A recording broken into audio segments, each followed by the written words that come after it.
more jobs and growth in this country. Question number 8, Honourable Clayton Cosgrove. Mr Speaker, my question is to the Minister of State and Enterprises and asks, what responsibility, if any, does he take for Solid Energy's precarious financial position?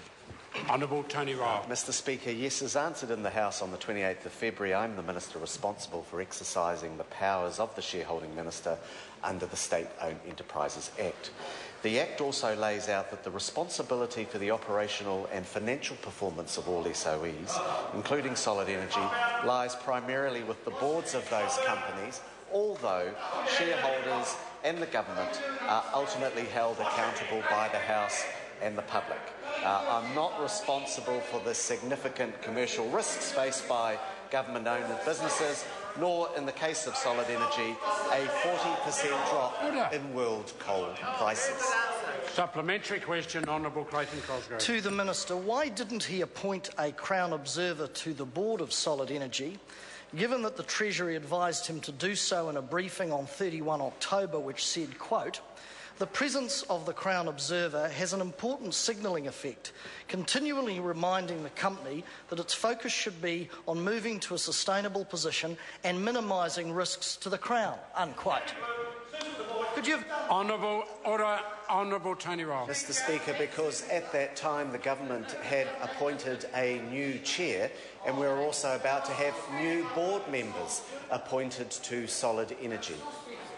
Supplementary question, Honourable Clayton Cosgrove. Does he stand by his statement to One Network News last night, quote, that all state-owned enterprises need to be able to publicly justify their spending, unquote? If so, was the following spending justified? $1.8 million on overseas travel, $1 million on 9 communication staff, $500,000 on public relations and advertising, and $200,000 employing private investigators for security when Solid Energy already had a security firm to secure its sites.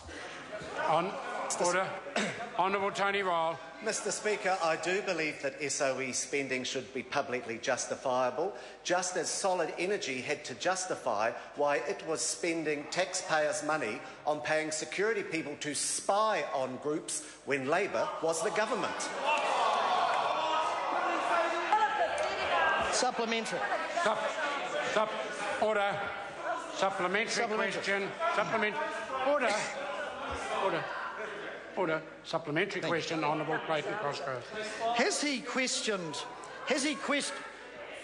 questioned Solid Energy expenditure of $48,000 employing lobbyists Saunders and Unsworth to advise on, quote, select committee protocol, unquote, for a 1-hour appearance before the Commerce Select Committee? Wow. If not, does he consider it a good use of taxpayers' money when the company executives could not even adhere to the simple committee protocol of answering basic questions?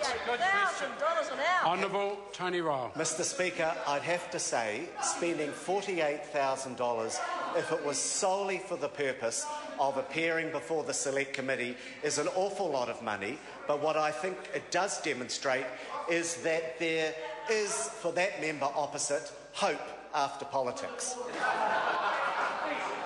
Point of order. Honourable Clayton. Mr Speaker, my question began with, has he questioned Solid Energy's expenditure? Has he questioned it, was the question, sir.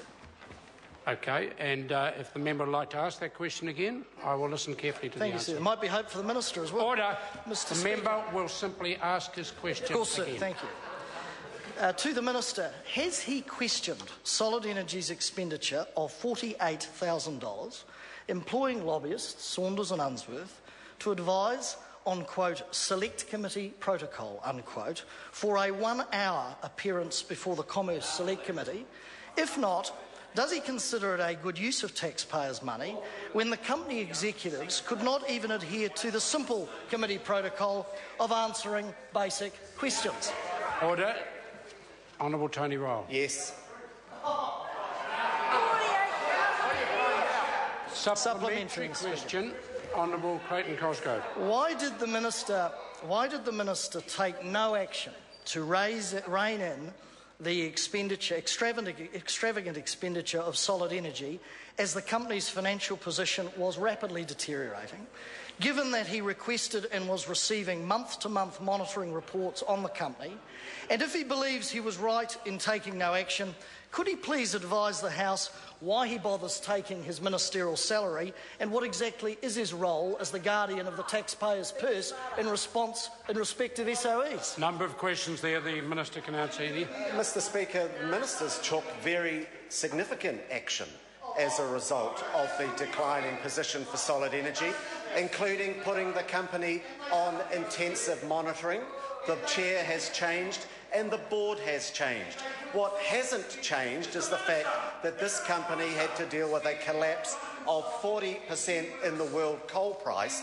Our government did take action. It's a shame that that government didn't take action when it was allowing that company to spy on New Zealanders in 2008. Question. Order. Order. Question number 9, Nicky Wagner. Thank you, Mr Speaker. To the Minister of Housing, how will the $320 million settlement of Housing New Zealand's insurance claim for earthquake-damaged properties help achieve the government's priority of rebuilding Christchurch? Mr Speaker. Honourable Dr Nick Smith. Mr Speaker, the settlement is hugely helpful in that it enables the corporation to fast-track repairs and replacements. Currently, each house has to be individually assessed